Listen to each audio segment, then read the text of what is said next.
Hello viewers, আসসালামু আলাইকুম। Welcome to my channel. আজকে আমি আপনাদের নিয়ে এসেছি একটি খুবই পরিচিত একটি রেসিপি। এটা হচ্ছে রসগোল্লা। বাসায় কীভাবে স্পঞ্জের রসগোল্লা তৈরি করবেন সেই রেসিপিটা আজকে আমি আপনার সাথে শেয়ার করব। দেখতেই পাচ্ছেন আমার মিষ্টিটা কিন্তু কতটা রসে টইটুম্ব এবং কতটা পারফেক্ট হচ্ছে, কতটা স্পঞ্জি আপনারা দেখে বুঝতে পারছেন কীভাবে পারফেক্ট মিষ্টিটা বাসায় তৈরি করবেন সেই রেসিপিটা আজকে শেয়ার করব। তাহলে চলুন কী কী লাগছে আপনাদেরকে দেখিয়ে দিচ্ছি। তার আগে অবশ্যই কিন্তু আমাদেরকে লাইক কমেন্ট শেয়ার দিতে বলবেন না, আর যারা এখন পর্যন্ত সাবস্ক্রাইব করেননি অবশ্যই এটা সাবস্ক্রাইব করে নেবেন। আমি এখানে নিয়েছি 1 লিটার পরিমাণ দুধ, আর এই দুধটা কিন্তু একদম ফুটিয়ে নিয়েছি। ফুটিয়ে আমি চুলাটা অফ করে রেখেছি এবং 20% ঠান্ডা করে নিয়েছি। একদম বেশি গরম দুধে কিন্তু কখনই ছানা তৈরি করবেন না, তাহলে কিন্তু ছানা কখনই পারফেক্ট হবে না আর মিষ্টিও কিন্তু সফট হবে না। আপনারা চুলাটা বন্ধ করে দুধটা একটু নেড়ে একটু ঠান্ডা করে তারপরে কিন্তু ছানাটা কেটে নেবেন। আর দুধের ভিতরে আমি দিয়ে দিচ্ছি 1 টেবিল চামচ পরিমাণ ঘি। দুধে ফ্যাট কম থাকার কারণে ঘিটা আমি অ্যাড করে নেব, এডিট করবেন। আর এখানে আমি নিয়েছি হাফ কাপ পরিমাণ ভিনেগার এবং হাফ কাপ পরিমাণ পানি সম পরিমাণে একটি বাটিতে একসাথে মিশিয়ে রেখেছি। এখন এটা অল্প অল্প করে দিব দুধের ভিতরে আর আলতো আলতো করে নেড়ে নেব। এতেই কিন্তু আমাদের দেখবেন পুরো ছানাটা কিন্তু কেটে যাবে। পানিটা ভিনেগারের সাথে অবশ্যই ইউজ করবেন। একজ ভিনেগার কিন্তু ইউজ করতে যাবে না, তাতে করে কিন্তু ছানা একদম শক্ত হয়ে যাবে আর মিষ্টি কিন্তু স্পঞ্জি এবং সফট হবে না। দেখতে পাচ্ছেন পুরোটাই কিন্তু আমার লেগে গেছে আর পুরোটাও কিন্তু ফেটে গেছে। এখানে আমি হাফ কাপ ভিনেগারের ভিতরে হাফ কাপ পানি মিলিয়ে রেখেছিলাম, সেটাই আমি দিয়ে দিয়েছি। আমার এটা দেখতেই পাচ্ছেন সবুজ পানিটা কিন্তু একদম বের হয়ে গেছে আর ছানাটা কিন্তু একদম দুধ থেকে বের হয়ে গেছে। এখন আমি সাথে সাথে এটা স্ট্রেনারের ভিতরে ছেঁকে নেব। এভাবে আর কিন্তু রাখা যাবে না, গরমের ভিতরে রাখলে কিন্তু ছানাটা কুক হয়ে যাবে। এখন আমি একটা কাপড়ের ভিতরে নিচে স্ট্রেনার দিয়ে পুরোটা ঢেলে নিয়েছি আর ঠান্ডা পানি দিয়ে ভালো করে ছানাটা ধুয়ে নেব। বেশি ধুতে হবে না, একটু ভালো করে ধুয়ে নিলে হবে। ধুয়ে আমি কাপড়ের সাথে নিগড়িয়ে একটু ঝুলিয়ে রাখবো আধা ঘন্টার জন্য। আধা ঘন্টা পরে দেখেন আমার ছানাটা কিন্তু কতটা সফট হয়েছে, আপনারা দেখেই বুঝতে পারছেন। বেশি কিন্তু চিপড়ে ঝুলিয়ে রাখতে যাবেন না, বেশি টাইম ঝুলিয়ে রাখলেও কিন্তু ছানাটা ড্রাই হয়ে যায়। দেখতে পাচ্ছেন আমার ছানাটা কিন্তু একদম সফট আছে। এই পর্যায়ে কিন্তু রসগোল্লাটা আমি তৈরি করে নেব। আর হাতের তালু দিয়ে কিন্তু ছানাটা আমার ডলে নিতে হবে। এখন আমি হাতের তালু দিয়ে ভালো করে কুচলিয়ে ছানাটা ভালো করে মথে নেব। ছানাটা অবশ্যই ভালো করে কিন্তু মসৃণ করে মিশিয়ে নিতে হবে। এখন আমি হাতের তালু দিয়ে ভালো করে ছানাটা মেখে নিচ্ছি।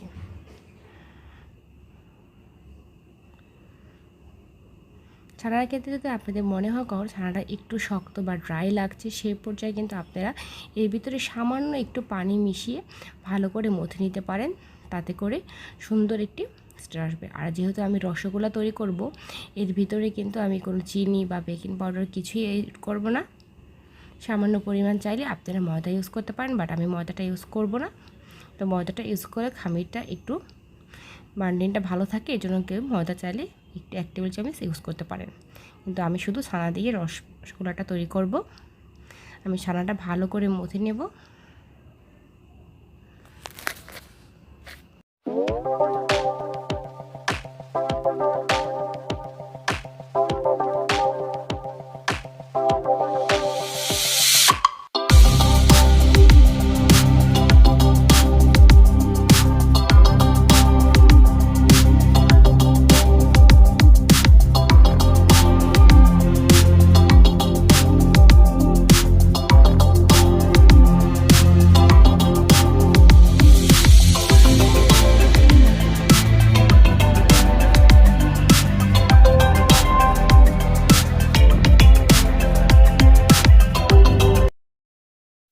ছানাটা আমার মতো হয়ে গেছে, তখনই দেখবেন হাত থেকে এভাবে গোল করা যাচ্ছে এবং গোল একটা শেপ চলে আসে, তখনই বুঝতে পারবেন যে আপনার ছানাটা কিন্তু মতো হয়ে গেছে।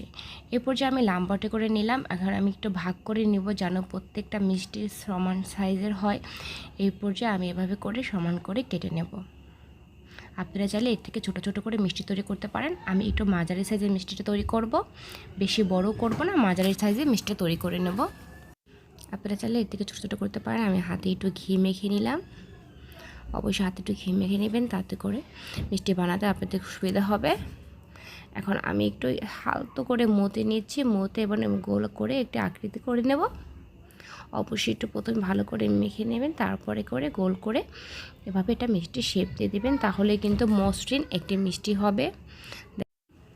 মিষ্টির ভিতরে কিন্তু কোনো ফাটল নেই, এবার মসৃণ হয়েছে এবং সামান্য কিছু ফাটল থাকে তাতে কিন্তু সমস্যা নেই।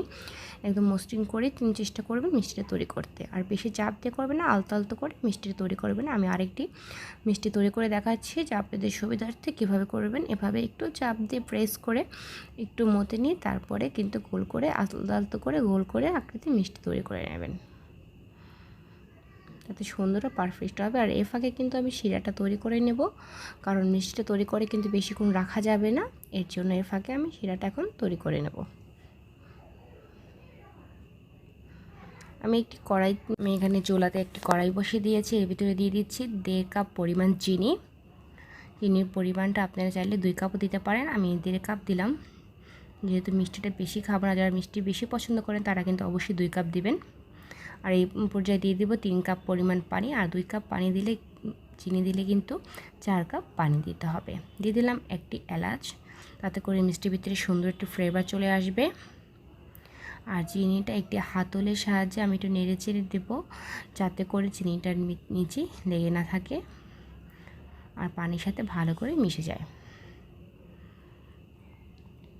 ওদিকে আমার মিষ্টিগুলো কিন্তু তৈরি করা হয়ে গেছে, দেখতে পাচ্ছেন 1 কেজিতে প্রায় আমার এখানে 10টা মিষ্টি হয়েছে।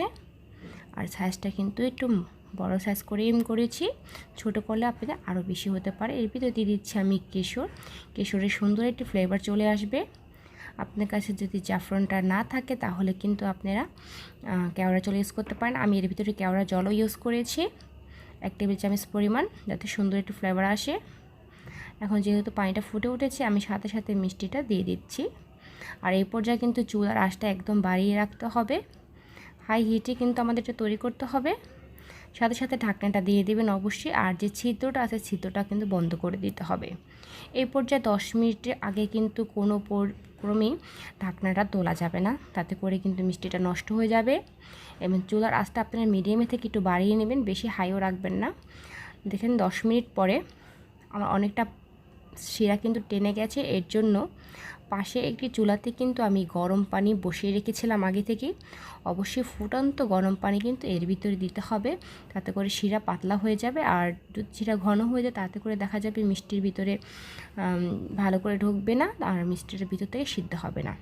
এরপর 10 মিনিট পরে আমি ঢাকনাটা তুলে আমি এখানে 1 কাপ পরিমাণ গরম পানি ইউজ করছি, এটা ফুটন্ত গরম পানি। এটা এক পাশ থেকে দেবো, অবশ্যই মিষ্টির উপর থেকে দেবেন না। এরপর আমি আবার 10 মিনিটের জন্য এটা কুক করে নেব। মোট 20 মিনিট আমি এটা কুক করব, এর থেকে বেশি আমার কুক করার কোনো প্রয়োজন নেই। 20 মিনিট পর আমি চুলাটা অফ করে রাখবো, আমি ঢাকনাটা তুলব না, এভাবেই রেখে দেব।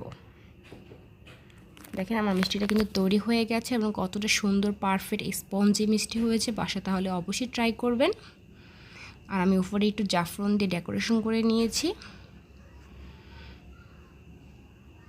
আর কতটা পারফেক্ট, কতটা স্পঞ্জি দেখে বুঝতে পারছেন। তাহলে মিষ্টিটা সবথেকে ভালো হয় যদি আপনারা রাত্রে তৈরি করেন এবং সকালবেলা সার্ভ করেন, তাতে করে কিন্তু মিষ্টিটা একদম পারফেক্ট হবে। আর তা না হলে কিন্তু অবশ্যই 6-7 ঘন্টা কিন্তু শিরার ভিতরে রেখে দিতে হবে, তাহলে কিন্তু রসগোল্লার পারফেক্ট আপনারা টেস্টটা পাবেন।